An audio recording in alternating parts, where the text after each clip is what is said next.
Let's define different types of legacy. Personal legacy. The impact an individual leaves through their personal relationships, character, and values. Professional legacy. The influence one has through their career achievements, contributions to their field, and mentorship. Cultural legacy. The contributions to culture, art, or societal norms that shape communities or societies. Philanthropic legacy. The impact made through charitable work, donations, or efforts to improve the well-being of others. Finally, legacy of a lifetime is how a person wants to be remembered, encompassing all these aspects. This is the personal vision they leave behind, reflecting their values, actions, and the mark they wish to make on the world. So Everett Glenn is from Long Beach, California, by way of Cleveland, Ohio. And I've spent the last 45 years helping businesses and entrepreneurs and individuals grow and protect and preserve. Well, I've actually got two families. My biological family means the world to me. That's where I come from. That's my roots. My DNA, everything about me is through my family. My family and friends remember me in a couple ways. One is a doer. And so in my fourth quarter, I've started Boss to make an impact and to transform the lives of the next generation of boys. I've been convicted to give. And it's better to give than to receive. And the only way you keep what you have is by giving it away.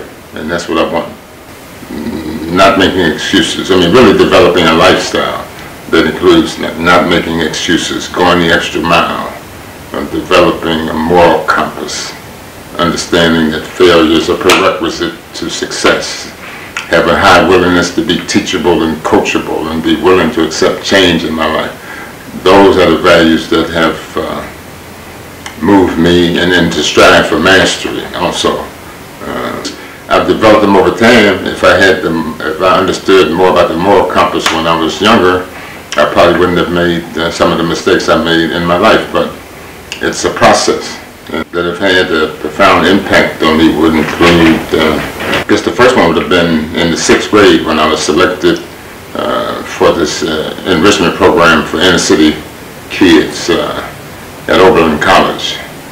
I would go back to Oberlin and so another milestone would have been my first client, Anthony Hancock, who was the 18th player picked by the Kansas City Chiefs. And then finally, I would think till I got to Clark Kellogg. Right now, Clark Kellogg, he was my second client. Anthony Hancock was my first. E.L. Glenn, we go back over 40 years, and so grateful to have you in my life and to know you as a friend, a mentor, a servant, a survivor, an educator, and a teacher, and a passionate advocate for our people, particularly black men. You've never wavered in your pursuit of trying to push other black men to excellence, and I am grateful for that because you've helped me in a lot of different ways through my journey to this point in life, and I'm forever grateful for our friendship and our partnership, our comradeship, and our faith connection as well, man. Seeking to honor God through the lives that He gives us in Christ. So bless you, man, and appreciate all you've done and continue to do to move folks up and forward. And then finally, I would think with starting Boss. I mean, we started that from scratch. What passions and hobbies have brought me the most fulfillment? I guess reading would be a hobby. Because reading, I was able to go every place that I really have is helping and giving. Through my relationship with Christ and how I've gotten better, I understand now I can only help people who want help. The biggest challenge I faced being a dad, right? Because I didn't have a role model. My relationship with Christ and what I've learned through His Word has helped me get to know Christ and let Him be a decision to make. I can ask myself, what would Christ do? If I did that, then I would avoid a lot of stuff if I had done what Christ would have done. Yeah. So reading has been a passion, because reading, I was able to go every place that I really have is helping and get through my relationship with Christ and how I've gotten better. I understand now I can only help people who want help, who want help now and who want help from me. And so I'm most proud, not of my achievement, but I'm most proud of my son, my oldest son, Justin, becoming a judge. Is the kind of relationship I want to have with my dad. So that's the most significant. Hello, my name is Justin Glenn Mystico. My father is Everett Glenn. I guess I'll start with, he is my hero. He is the only person on this planet, I think, whose opinion of me matters, or at least until I had my own children. He was the only person whose opinion of me mattered. I've strived to make him proud. I know that he didn't have the best examples growing up as a father, and he took what little he had and he turned it into me. And I think he did okay. I love him. He's difficult, but that's okay. We all are. We're all complex, and he has so much to give. He's experienced so much, and the biggest lesson he taught me was that no matter how far you fall, you can always get up, and you are your only limitation. Yeah, another achievement that I would be proud of is being selected as a trio alumni of the year. I'm also proud that I was recognized as like a pioneer in sports. Is that I found Christ. Well, the way I would envision my legacy impacting it was, I just tie everything to like what we're doing with these boys now. When I coach a group of kids, and they have to have a journal, right? And they take notes. We have conversations. We're talking about the 7 habits of highly effective people, or our 6 pillars, or the 2 things it takes to be successful. And so that's what I would hope that this would, the impact I would hope it would have on others. This all things are possible. You can do anything you want, really. Okay, where you started, I started at the bottom. You go over to the top. You can go back down to the bottom. You can come back up to the top. The depth of my why, they could understand why I was doing this, right? And that's why I do what I do. I think that was my real purpose, not to make money and that kind of success, but more, I've been more of a teacher, and I've shared the information I've gotten to try to help other people where they can get to understand what I'm trying to do, and then they'll try to figure out how they can help me based on the help I've given them. Like the 7 habits of highly effective people. First, seek win-win, and then also seek to, when you listen, and seek to understand versus to respond. Okay, so a lot of people, when they're listening, they just want to respond to what you're saying, but you have to learn how to listen to understand. So, because this person, however they're feeling is how they feel. You can't challenge how a person feels. And this ain't right or wrong, it just is, right? So that's what I would, that's the real wisdom. Is the sooner you can identify, that's based on what you like, what you're passionate about, what comes easy, what you're good at, whatever it is. And again, if you can always focus and persistence, like not making excuses and going the extra mile and all this kind of stuff. You could take those same habits that you develop. So that would be the advice, is try to figure out what you want to do. And then when you figure out what you want to do, again, try to find some people doing it to death. And my personal relationships, again, I learned all of this stuff. George Frazier, the master networker, he was a dear friend for life. And I know that I'm always trying to create a win-win situation, number one. I'm trying to first figure out how I can help you, not how you first, versus asking. Too many people, the first time they meet you, then they want to know, can you help them? You don't even know them. But that was Deborah, who I've been married to for 30 years now. She reintroduced me to Christ, and we started going to Bible study, and couples club, and so now faith is at the center of everything I do. I mean, I don't worry. I know that all things are possible because I got faith, and now I know, and hopefully my grandchildren and the next generation, anybody, you're going to avoid a lot of. I mean, the Bible is like a life guide in terms of how you can live and avoid a lot of this stuff that life going to throw your way. At least you'll be able to know how to respond to it. Okay, so good afternoon. I am here to discuss Mr. Everett Glenn, who is not my biological brother, but he is absolutely my psychological brother. He is a wonderful human being. I love him dearly, and I'm so proud of him. He not only turned his life around, but he's made a difference in the lives of children who are growing up or trying to grow up, and he's developed a mentor program that is really recognized across these United States. The BOSS program, the Business of Student Success, has been very successful because of the parents that participate in the program, the students who come and to participate in the program, and because of the partnerships that Everett has delivered for those parents and students, including athletic superstars, including medical doctors, anyone that cares to come and make a difference. Everett Glenn is about the business of making a difference. He knows what that's about. This lady right here is my mom. Her name is Mary Lucille Spann, and she taught at John Adams High School in Cleveland, Ohio for all of my life. And Everett Glenn was her favorite student and became her son.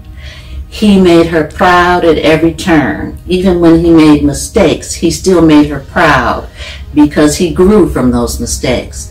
Everett Glenn is a person that gives himself completely and totally to the parents and the students of that BOSS program, and that's why it has the following that it does.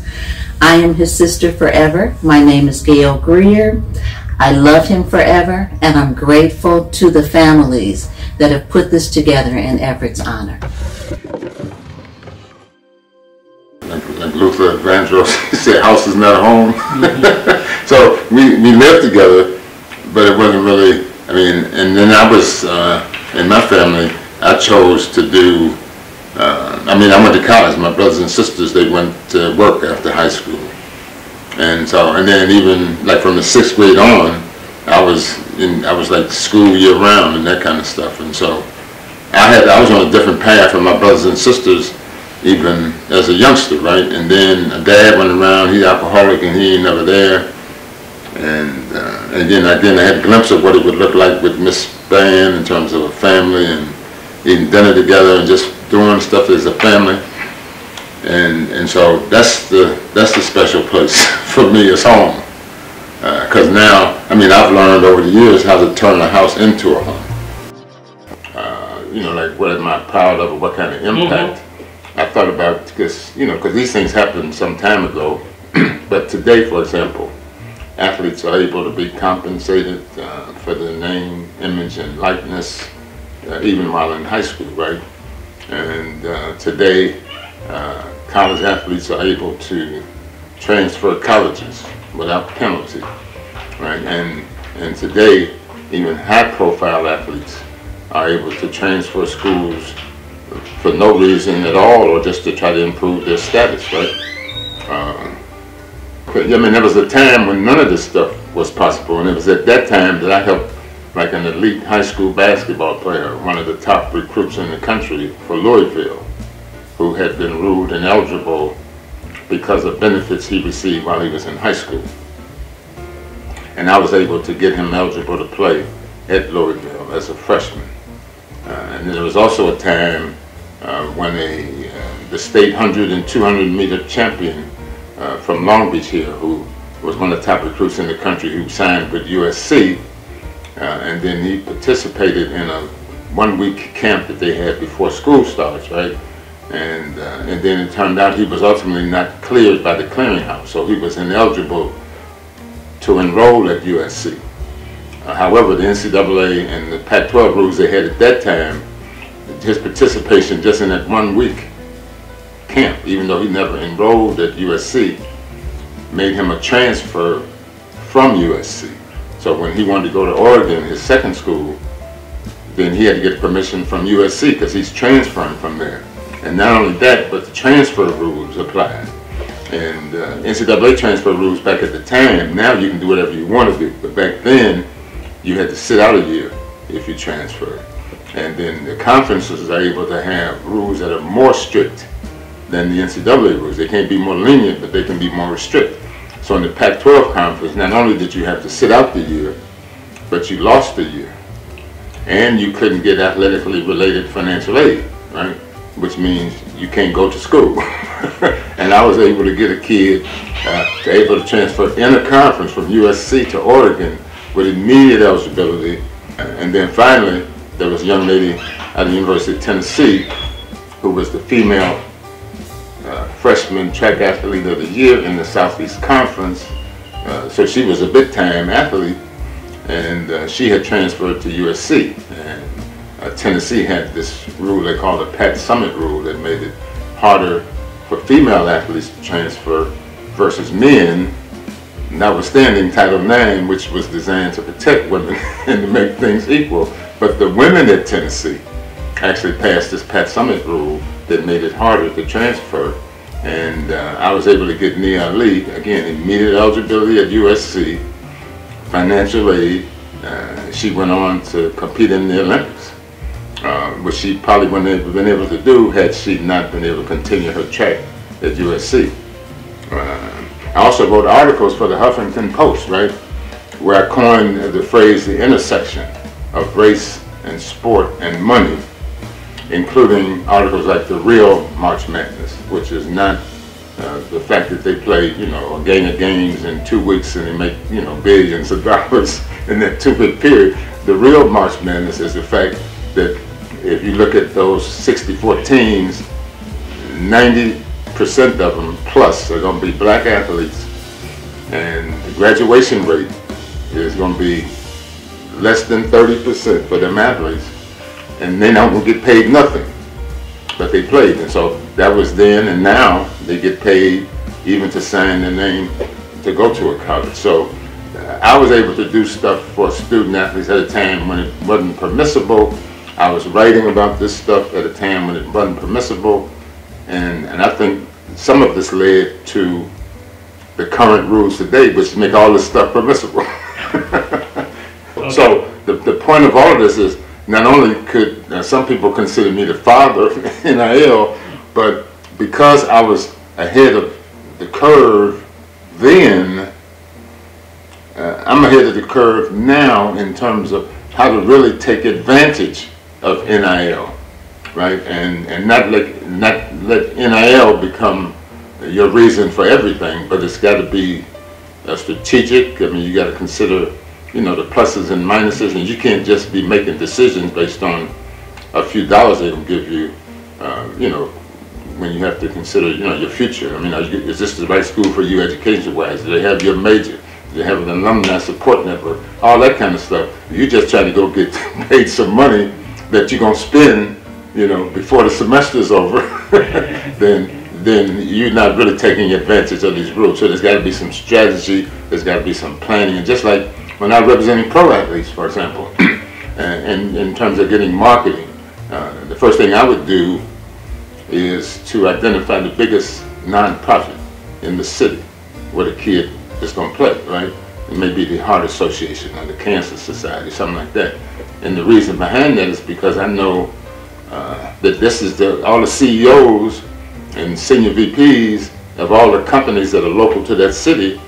They're on the board of these nonprofits, right? So if you volunteer for this nonprofit, you're not getting paid, but you're getting access to all the CEOs in the city. And then if you got a strategy and you've been prepared properly, when you meet these CEOs, then you turn those into NIL. So you don't have to go looking for NILs, you go look for the people and connect with the people who can give you the NILs, and you impress them.